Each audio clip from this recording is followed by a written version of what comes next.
कुछ स्वादिष्ट है बनाना तो playrecipes.com पे जरूर है आना। राणापुर गांव में राघव और सुलेखा नाम के दाम्पत्य रहते थे। वो एक दूसरे के साथ खुश थे। राघव एक तेल की कंपनी में काम किया करता था। उसका घर कंपनी के पास ही होने के कारण वो पैदल ही जाता था। ऐसे ही उनकी जिंदगी चल रही थी। उनकी शादी को 10 साल हो गए थे, लेकिन सुलेखा को कोई संतान नहीं थी। इसी कारण गांव की औरतें उसे भला बुरा कहती थी। सुलेखा गांव की औरतों पर ध्यान न देकर अपने काम में ही लगती थी। एक दिन राघव की कंपनी में बहुत ही बड़ा समारोह था। सारे लोगों को अपने पूरे परिवार के साथ निमंत्रण था। अरे सुलेखा, कल हमारे कंपनी में बहुत बड़ा समारोह है, इसलिए कल दोपहर को तैयार होकर रहना। मैं तुम्हें लेने के लिए आऊंगा। आप सिर्फ मुझे लेने के लिए आएंगे? अरे इस गांव के औरतों के साथ मैं आ जाऊंगी, उसके लिए मत आओ। खामखा परेशानी उठाते रहते हो।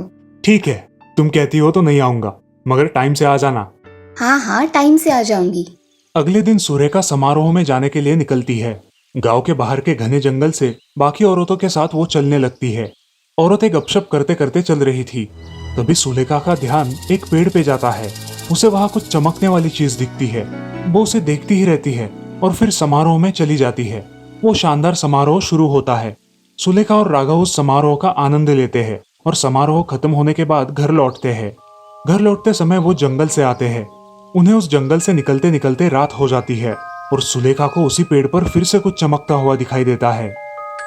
अजी सुनते हो? वहां देखिए। कहा सुलेखा? अरे उस पेड़ पर कुछ तो चमक रहा है। सुलेखा, मैंने सुना है इस जंगल में भूत रहते हैं। तुम चलो जल्दी जल्दी, नहीं तो लेने के देने पड़ जाएंगे। क्या कह रहे हो? भूत? हे भगवान, चलो जल्दी। ऐसा कह के वे जल्दी जल्दी घर जाने लगते हैं। तभी उस पेड़ से उतरकर एक भूत उनके सामने आता है। मैं तुम्हें नहीं छोड़ूंगा। अरे छोड़ कलमुहे, हाथ छोड़ मेरा। राघव उसे जोर से खींचता है और दोनों जोर से उस जंगल से भागने लगते हैं। वो भूत उनका पीछा करने लगता है। जैसे तैसे राघव और सुलेखा जंगल से बाहर पहुंचते हैं और गांव में आ जाते हैं। वो जल्दी जल्दी घर में चले जाते हैं। सुलेखा घर जाकर देखती है तो उसके हाथ पर भूत ने की हुई खरोच का निशान रहता है। अजी सुनते हो? ये देखो उस भूत ने कैसा निशान लगाया। मुझे कुछ हो तो नहीं जाएगा ना? अरे हाँ, वो भी है। हम कल ही पंडित जी के पास चले जाएंगे और उनसे पूछेंगे। हाँ, सुबह जल्दी ही जाएंगे। कीड़े पड़े उस भूत के पूरे बदन में। हाँ हाँ, अब चुपचाप सो जाओ। उसी रात सुलेखा को सपना आता है। माँ, मैं तुम्हारे अंदर हूँ। मैं जल्द ही आऊंगा। हम दोनों मिलकर दुनिया पर राज करेंगे। वो रात को बहुत डर कर उठ जाती है और सुबह होते ही पंडित जी के पास जाती है। नमस्ते पंडित जी। नमस्ते पंडित जी, आइए बैठिए। क्या समस्या है आपकी? वो कल की सारी घटना विस्तार से बताते हैं। पंडित जी सुलेखा का हाथ देखते हैं। बेटी, तुम पेट से हो। तुम ये भगवान की विभूति लो और पानी में डाल के 5 दिन तक पियो। सब कुछ ठीक हो जाएगा। डरने की कोई बात नहीं है। अब सुलेखा और राघव निश्चिंत होकर अपने घर चले जाते हैं। अजी सुनते हो? मैं सोच रही थी कि अगर ऐसे समय में माँ जी साथ रहेंगी तो अच्छा होगा ना? हाँ, ये बात भी सही है। माँ को कल ही ले आता हूँ मैं। ठीक है। ऐसा कह के राघव अगले 2-3 दिनों में अपनी माँ को उसके घर ले आता है। अब राघव की माँ सुलेखा का बहुत अच्छा ध्यान रखती है। सुलेखा को 7 महीने पूरे हो जाते हैं। बहू, तुम आज कुछ उदास उदास लग रही हो। क्या हुआ? कुछ नहीं माँ जी, बस थोड़ी बेचैनी सी लग रही थी, बाकी कुछ नहीं।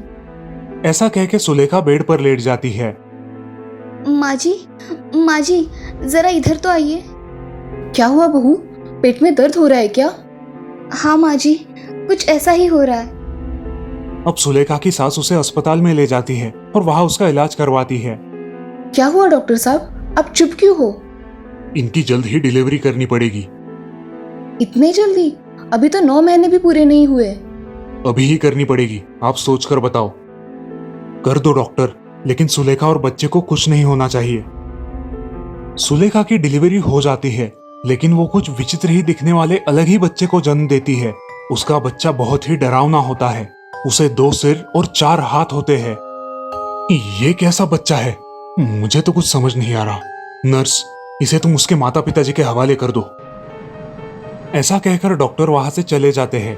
नर्स उस बच्चे को माँ बाप के हवाले करे इससे पहले वो बच्चा उस नर्स को मार डालता है। जब राघव और उसकी माँ उस बच्चे को देखने आते हैं तो उन्हें वहाँ नर्स की लाश दिखाई देती है। अपने भूतिया बच्चे को देखकर राघव और उसकी माँ डर जाते हैं। बेटा, हम इस बच्चे को मार ही डालते हैं, ये समाज के लिए घातक है। आप सही कह रही हो माँ, ऐसा ही करेंगे। आप जाओ डॉक्टर को बुला कर लाओ। हाँ ठीक है बेटा। मुझे मारने की साजिश कर रहे हो? अगर मुझे मारने की सोची तो आप भी अपनी जान से हाथ धो बैठोगे। ऐसा कह के बच्चा सुलेखा के पास चला जाता है और बोलता है, माँ, इस दुनिया में सिर्फ तुम ही मेरी अपनी हो, बाकी के ये सारे लोग मुझे मारना चाहते हैं। अजी मैं क्या कहती हूँ, हम इस बच्चे को ऐसे ही रहने देते हैं। कितने दिनों के बाद हमारे घर में बच्चा हुआ है, ये किसी को कुछ नहीं करेगा। ये मेरा बच्चा ऐसे कैसे हो सकता है? ये उस जंगल वाले भूत का असर तो नहीं? मैंने उनसे वो सपना छुपाया, वो सच तो नहीं हुआ है? अगर ऐसा हुआ तो अनर्थ हो जाएगा। सुलेखा, वो जितना तुम्हारा बच्चा है उतना मेरा भी है। हम उसे कल गांव के बाहर एक सिद्ध पंडित जी है, उनके पास ले जाएंगे और उनके हाथों से पूजा करवाएंगे। हाँ चलेगा, मगर इससे मेरे बच्चे को कोई धोखा नहीं होना चाहिए। हाँ सुलेखा, तुम निश्चिंत रहो। उधर राघव ने पहले ही पंडित जी को सब बता दिया था और पूजा की सारी तैयारी भी कर ली थी। सुलेखा चलो, बच्चे का नामकरण नहीं करना है क्या? हाँ जी आती हूँ। ऐसा कह के सुलेखा उस बच्चे को पक्का पकड़ लेती है। माँ, तुम मेरे साथ कोई धोखा तो नहीं कर रही ना? नहीं बेटा, तुम्हारा नाम रखना है, इसलिए हम वहाँ जा रहे हैं। सुलेखा और राघव बच्चे को लेकर पूजा में बैठ जाते हैं। पंडित जी बच्चे को बेहोश करने की एक दवा देते हैं। बच्चा बेहोश हो जाता है। उसे भगवान की मूर्ति के सामने रख दिया जाता है और अब पंडित जी यज्ञ शुरू करते हैं। यज्ञ के सामने पंडित जी बहुत सारे मंत्र जाप करते हैं। बाद में वो एक हवन के भस्म का टीका उस बच्चे के सिर पर लगाते हैं और तभी उसके अंदर की वो बुरी आत्मा जलकर भस्म हो जाती है और वो बालक उसकी साधारण अवस्था में लौट आता है। राघव और सुलेखा पंडित जी का आशीर्वाद लेकर खुशी खुशी घर लौटते हैं। वो बच्चा भूत के साए से अब मुक्त हो गया और सब लोग खुशी खुशी अपना जीवन व्यतीत करने लगे। एक गांव में शिव और गौरव नाम के दो लड़के रहते थे। वो पढ़ाई में बहुत ही होनहार होने के कारण हर साल स्कूल में अव्वल आया करते थे। शिव एक गरीब घर का लड़का था, इसीलिए वो अपने माँ बाप के साथ खेती में काम किया करता था। वो खेती में अलग अलग प्रयोग किया करता था, जिसकी वजह से सब लोग उस पर बहुत खुश थे। दूसरी तरफ गौरव अपने घर की परिस्थिति अच्छी होने के कारण स्कूल के लैब में जाके कुछ ना कुछ प्रयोग करता था। ये सब देख के टीचर और लैब कर्मचारी बहुत खुश थे। 12वीं की परीक्षा देने के बाद दोनों भी अव्वल आए। अब शिव इंजीनियरिंग और गौरव मेडिकल की पढ़ाई करने चले गए। एक दिन पूरे भारत में कोरोना नाम की बीमारी आ जाती है। सारे डॉक्टर, नर्स, सफाई कर्मचारी और पुलिस रात दिन काम करते हैं। चीन से भारत और अन्य देशों में आए हुए इस कोरोना वायरस की वजह से सारे देशों की अर्थव्यवस्था डगमगा जाती है। अब भारत देश में भी कोरोना आ जाता है, लेकिन उससे बचा जाए इसलिए भारत सरकार पहले ही हफ्ते में लॉकडाउन जाहिर कर देती है, मगर डॉक्टरों को दिन रात मेहनत करनी पड़ती है। अरे गौरव, कहाँ हो? अरे मुंबई हॉस्पिटल में काम कर रहा हूँ। तुम गाँव गए हो क्या? अरे नहीं, मेरा तो ऑफिस शुरू है, वर्क फ्रॉम होम। मैंने सुना है वहाँ की सिचुएशन बड़ी गंभीर है। भाई तुम संभल कर रहना। अरे हाँ, मैं मेरी तो केयर लेता ही हूँ, साथ में मरीजों की भी लेता हूँ। गौरव, तुम क्यों नहीं रिसर्च करते कोरोना की दवाई पर? सोच तो रहा हूँ, मगर अब तक कोई ठोस कदम नहीं उठाए। अरे गौरव, तुम कर सकते हो। मुझे पूरा विश्वास है कि तुम ये काम करने के लायक हो। तुम जरूर कोरोना पर दवाई ढूंढ सकते हो। अरे शिव, तुम घर में सिर्फ ऑफिस का काम करते हो कि कुछ अलग रिसर्च भी शुरू है? गौरव, मैं कुछ ऐसे सॉफ्टवेयर बनाने की कोशिश कर रहा हूँ जिससे हमारे देश के लोग सिर्फ हमारे देश के ही सॉफ्टवेयर यूज कर सके और चाइना और ऐसे किसी और देश में बने हुए सॉफ्टवेयर कम यूज करे या यूज ही ना करे। शिव, तेरा विचार तो अच्छा है और ये सब होगा भी, लेकिन हम अकेले ये जंग नहीं जीत पाएंगे। क्यों नहीं, एक दिन में हमसे ये सब नहीं होगा, मगर 1 साल या 2 साल में तो सब हो जाएगा। सच है यार। चल मैं रखता हूँ, बाद में फोन करूंगा। ऐसा कह के गौरव फोन रख देता है। शिव की बात उसके मन में घर कर जाती है। वो दिन में मरीजों की सेवा करता और रात में कोरोना की दवा बनाने में जुट जाता था। उसका जज्बा देखकर सारे पुराने डॉक्टर और नए डॉक्टर भी अपना कौशल्य आजमाते हैं।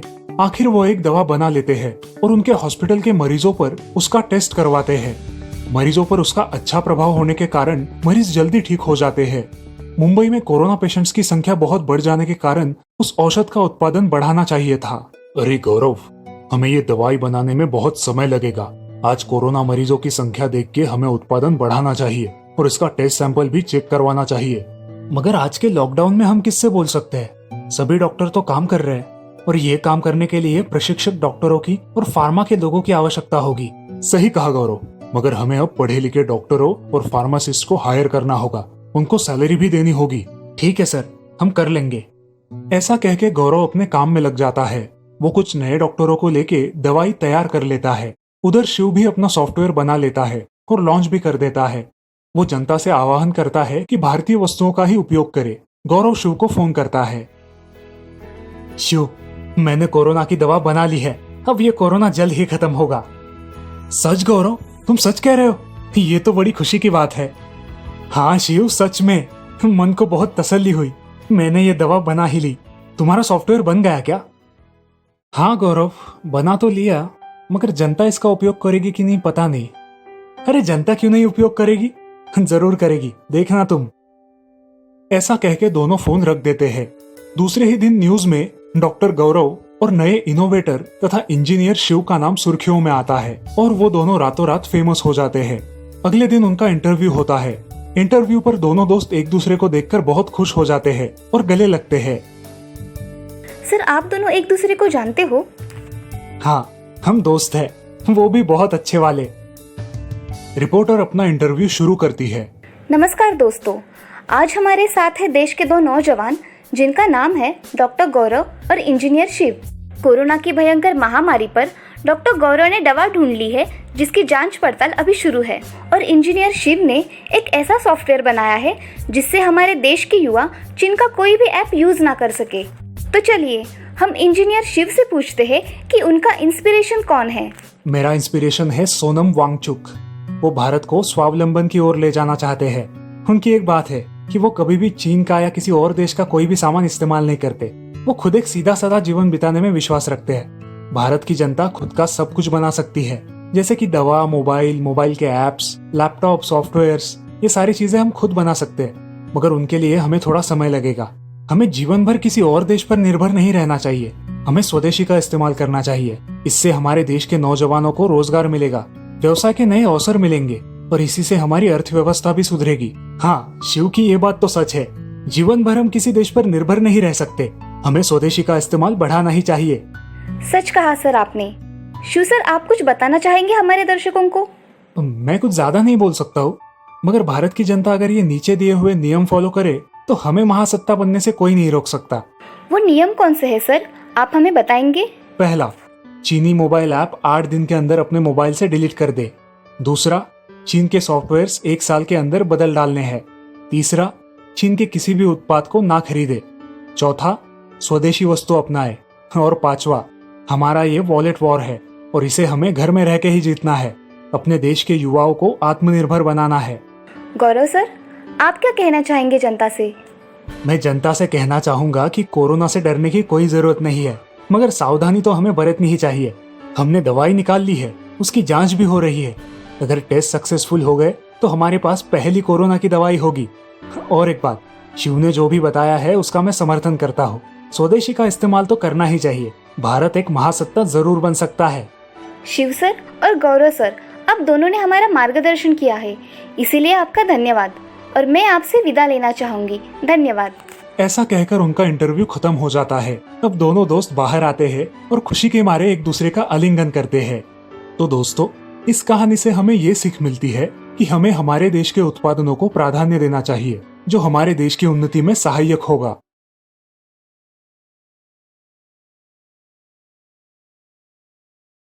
बड़े शौक से दादाजी वो तस्वीर खरीद के लाए थे। दादाजी की उम्र अब लगभग 70 साल की हो गई थी। जब से उनकी पत्नी शारदा ये दुनिया छोड़ के चली गई थी, वो बहुत अकेलापन महसूस करने लगे थे। दादाजी वो तस्वीर किसी आर्ट गैलरी से खरीद के लाए थे। उनका कहना था कि वो तस्वीर उन्हें शारदा की याद दिला रही थी। उन्होंने उस तस्वीर को अपने बेडरूम में लगाया। अपने पलंग पे सोते सोते घंटों वो उस तस्वीर को ही देखा करते थे। दादाजी का बेटा दिनेश और उनकी बहू राधिका दोनों ही उनकी इस आदत से कुछ परेशान से हो गए थे।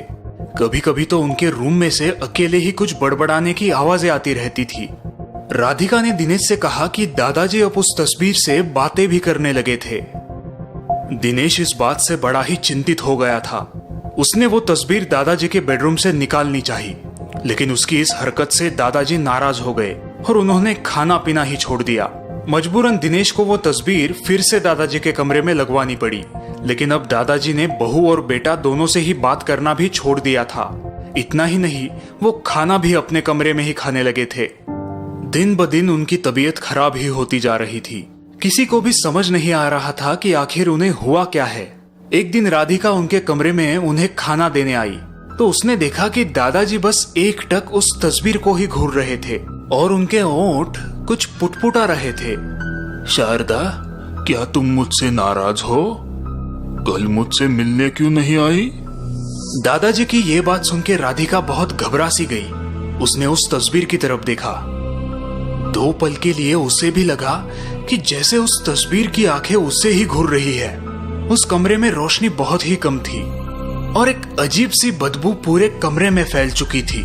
न जाने दादाजी उस कमरे में कैसे रहते थे। राधिका ने खाना रखा और वो उस कमरे में से बाहर निकल आई। शारदा, क्यों तड़पा रही हो? मुझे भी अपने साथ ले चलो। दादाजी अकेले ही पुटपुटा रहे थे। चांद की हल्की सी रोशनी उस खिड़की में से आके उस तस्वीर पर गिर रही थी। धीरे धीरे उस तस्वीर का नूर पलटने लगा, मानो वो तस्वीर जिंदा हो रही हो। शारदा, तुम आ गई, तुम आ गई शारदा। दादाजी पुटपुटा रहे थे। एक सुंदर सी लड़की दादाजी के सिरहाने आके बैठ गई।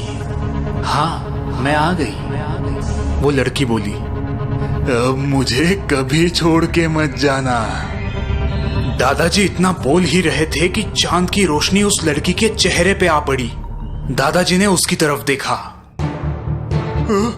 नहीं नहीं, कौन हो तुम? तुम शारदा नहीं हो, तुम शारदा नहीं हो, वो चिल्लाए। उस लड़की का चेहरा बड़ी ही भयानक तरीके से सड़ चुका था।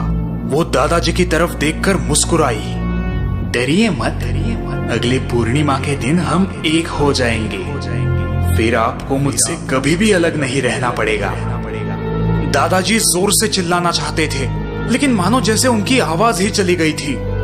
उस लड़की ने धीरे से उनका माथा चूमा और मुस्कुराती हुई फिर से उस तस्वीर में गायब हो गई।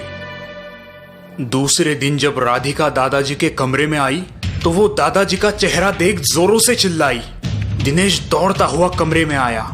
उसने देखा कि दादाजी का चेहरा पूरा सूख चुका था, मानो जैसे किसी ने उनका खून ही चूस लिया हो। उनकी सांस तो चल रही थी, लेकिन उनकी आंखें सफेद पड़ गई थी और वो एकटक उस तस्वीर को ही घूरते जा रहे थे। लेकिन अब उनकी आंखों में वो प्यार, वो जज्बात नहीं था जो पहले दिखाई देता था। अब उस प्यार और जज्बात की जगह किसी खौफ ने ले ली थी। उनके ओठ सूख चुके थे, वो कुछ पुटपुटा रहे थे, लेकिन किसी को भी कुछ समझ नहीं आ रहा था। दादाजी, क्या आप कुछ कहना चाहते हैं? दिनेश उनकी बात समझने की कोशिश कर रहा था। पूर्णिमा, पूर्णिमा, अगली पूर्णिमा। दादाजी बोलने की कोशिश कर रहे थे, लेकिन शब्द उनके मुंह में से निकल ही नहीं रहे थे। वो अपने हाथ से उस तस्वीर की तरफ इशारा करने लगे, लेकिन दिनेश को उनकी बात समझ ही नहीं आ रही थी। दादाजी, हम वो तस्वीर वहां से नहीं निकालेंगे, आप चिंता मत कीजिए। हताश होकर दादाजी का हाथ बिस्तर पर गिर पड़ा। डॉक्टर ने दादाजी की पूरी जांच पड़ताल की, लेकिन उन्हें भी उनकी बीमारी का पता नहीं चल पा रहा था। दादाजी उस तस्वीर को वहां से हटाना चाहते थे, लेकिन किसी को भी उनकी बात समझ नहीं आ रही थी। आखिरकार पूर्णिमा का वो दिन आ ही गया। दादाजी सहम कर उस तस्वीर की तरफ देख रहे थे। जैसे ही चांद की रोशनी उस तस्वीर पे पड़ी, वो लड़की उस तस्वीर में से बाहर आने लगी।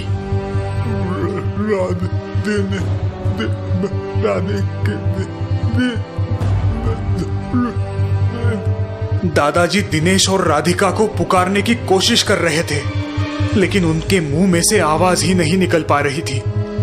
वो लड़की धीमे से उनके पास आई। मैं आपको लेने आई हूँ। अब हमें कभी भी अलग नहीं रहना पड़ेगा। नहीं, तुम शारदा नहीं हो। मैं तुम्हारे साथ नहीं आना चाहता। दादाजी पुटपुटाने लगे। तुमने ठीक पहचाना, मैं शारदा नहीं कमला हूँ। वो लड़की बोल रही थी।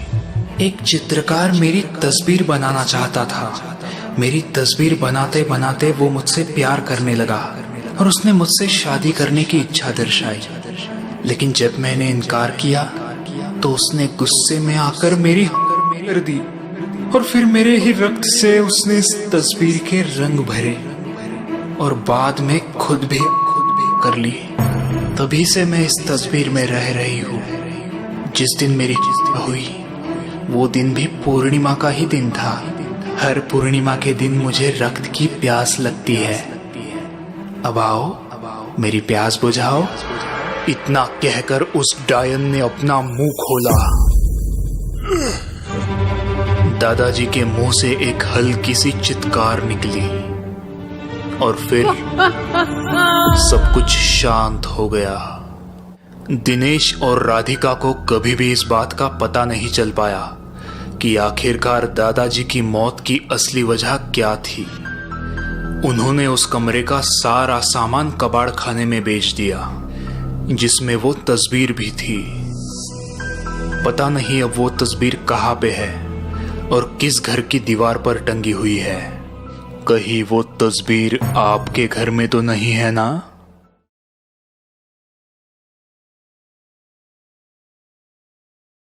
जब मैं 15 साल का था तब मैं छुट्टियों में गांव में अपने मामा के पास रहने गया था। मेरे मामा बहुत अमीर थे और उनकी गांव में एक बहुत बड़ी हवेली थी। उस हवेली में बहुत सारे कमरे थे। हवेली काफी पुरानी थी। हम सभी बच्चे वहां पे लुक्का छुपी खेला करते थे। उस मकान में ऐसी बहुत सी जगह और कमरे थे जो छिपने के लिए बहुत ही अच्छी जगह थी। वैसे तो ये मकान मुझे अच्छा लगता था, लेकिन रात को मुझे उस मकान में अच्छे से नींद नहीं आती थी। रात भर मैं करवटें बदलता रहता था। मुझे रात को उस मकान में से बड़ी अजीब अजीब आवाजें सुनाई देती थी, जो रात के सन्नाटे में बहुत ही डरावनी लगती थी। मैं हमेशा सोचता रहता कि आखिर ये आवाजें आती कहां से है। मैंने अपने मामा को इस बारे में पूछना चाहा, लेकिन मामा ने मेरी बात को हंसी में टाल दिया। पता नहीं मुझे ऐसा क्यों लग रहा था कि कुछ तो बात है जो वो मुझसे छिपा रहा है। और फिर मैंने उस बात की छानबीन करने की ठान ली। मकान की तीसरी मंजिल पर एक कमरा था जो हमेशा ही बंद रहता था। उस कमरे में मैंने किसी को भी आते जाते हुए नहीं देखा था, सिवाय मेरे मामा के। मुझे पूरा यकीन था कि हो ना हो रात को वो आवाजें उसी कमरे में से आती है। मेरा कौतूहल अब अपनी चरम सीमा तक पहुंच चुका था। एक रात जब मैं अपने कमरे में सोने की कोशिश कर रहा था, एक बड़ी ही दर्दनाक चीख मेरे कानों पर आ पड़ी। मकान में जैसे एकदम भगदड़ सी मच गई थी। मैं अपने कमरे में से बाहर आया। लाइट चली गई थी। कमरे के बाहर बहुत ही घना अंधेरा था। तभी मैंने मामा को हाथ में लालटेन लिए तीसरी मंजिल के उसी कमरे की तरफ बढ़ते हुए देखा। मैं ये मौका गंवाना नहीं चाहता था। धीमी चाल में मैं भी मामा के पीछे पीछे चलने लगा। कमरे के पास पहुंचते ही मामा ने अपने जेब में से चाबियों का गुच्छा निकाला और उस कमरे का ताला खोलने लगा। कमरे के अंदर से आवाजें अब बढ़ती ही जा रही थी। दरवाजे का ताला खोल के मामा कमरे के अंदर चला गया। मामा हमेशा अपने पीछे दरवाजा बंद किया करता था, लेकिन न जाने कैसे आज वो ये बात भूल गया। दबते पांव मैं उस दरवाजे तक पहुंचा। दरवाजा हल्का सा खुला हुआ था। मैं उसमें से अंदर झांक कर देखने लगा। लालटेन की रोशनी में मैंने अंदर जो भी नजारा देखा वो बहुत ही डरावना था। उस कमरे में किसी बूढ़ी औरत को जंजीरों में जकड़ कर रखा हुआ था। ये चीखें और भयानक आवाजें उसी औरत की थी।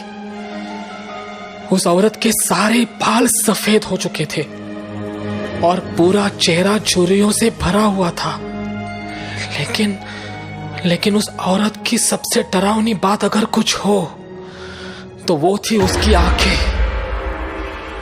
बाप रे, ऐसी भयानक आंखें मैंने अपनी पूरी जिंदगी में नहीं देखी थी।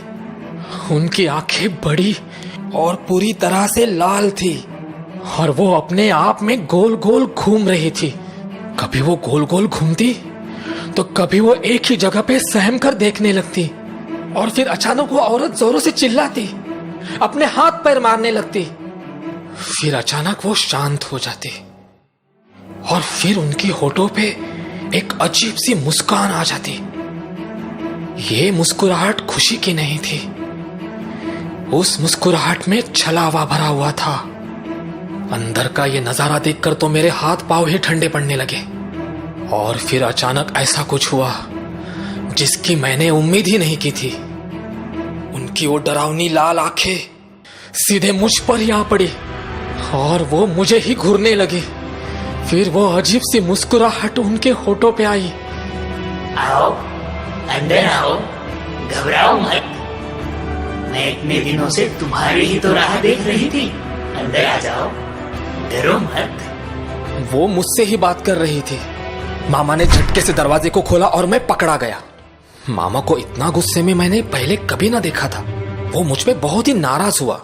जिस बात को वो राज रखना चाहता था, आखिरकार मैंने वो देख ही ली थी। लेकिन सच मानिए तो अब मैं अपने आप को ही कोस रहा था। मुझे वहां पे नहीं आना चाहिए था। मेरा गला डर के मारे सूख चुका था और पांव लटपटा रहे थे। मामा ने लालटेन मेरे हाथों में दे दी। फिर मैंने देखा कि मामा उस बूढ़ी औरत के नजदीक गया और उसने उसे एक बड़ा सा इंजेक्शन लगाया। वो बूढ़ी औरत अभी भी मुझे ही देख रही थी। मैं लटपटाते हुए उस कमरे से बाहर आया। मामा ने मुझे बताया कि उन्हें एक अजीब सी बीमारी थी। वो अपने इर्द गिर्द बहुत सी परछाइयां देखा करती थी। उनका कहना था कि वो परछाइयां उन्हें डराती है, धमकाती है, उन्हें मारना चाहती है। डॉक्टर का मानना था कि उन्हें स्किज़ोफ्रेनिया है। अस्पताल में उन पर बहुत इलाज किया गया, लेकिन उसका कोई फायदा ना हुआ। फिर मामा उन्हें घर ले आया। कभी कभी वो बहुत ज्यादा हिस्टेरिक हुआ करती थी, इसीलिए उन्हें जंजीरों में जकड़ कर रखा था। मामा ने पूरी कहानी मुझे बताई, लेकिन फिर भी मेरा डर कम ना हुआ। मैं अपने घर वापस जाना चाहता था। मामा ने मुझे यकीन दिलाया कि वो सुबह ही मुझे शहर छोड़ाएगा। मैं उस घर में वापस कभी भी नहीं आना चाहता था।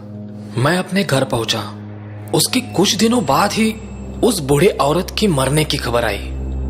उस रात मैं ठीक से सो नहीं पाया। रह रहकर मुझे उनकी वो आंखें याद आ रही थी। रात के शायद 2 बजे होंगे। अचानक मेरे कानों में किसी की फुसफुसाने की आवाज आने लगी। मेरे पास आओ, मेरे पास आओ, डरो मत। मैं तुम्हारी ही राह देख रही थी। मेरे पास आओ। मेरा पूरा बिस्तर पसीने से भीग चुका था। मैंने अपने बेडरूम के दरवाजे की तरफ देखा। दरवाजा अपने आप खुल रहा था और उसमें से एक भयानक सी परछाई धीरे धीरे मेरी तरफ बढ़ रही थी। वहां पे और कोई भी नहीं था, सिर्फ वो परछाई थी जो मुझे अपने पास बुला रही थी। मेरे पास आओ, मेरे पास आओ, डरो मत। मैं तुम्हारी राह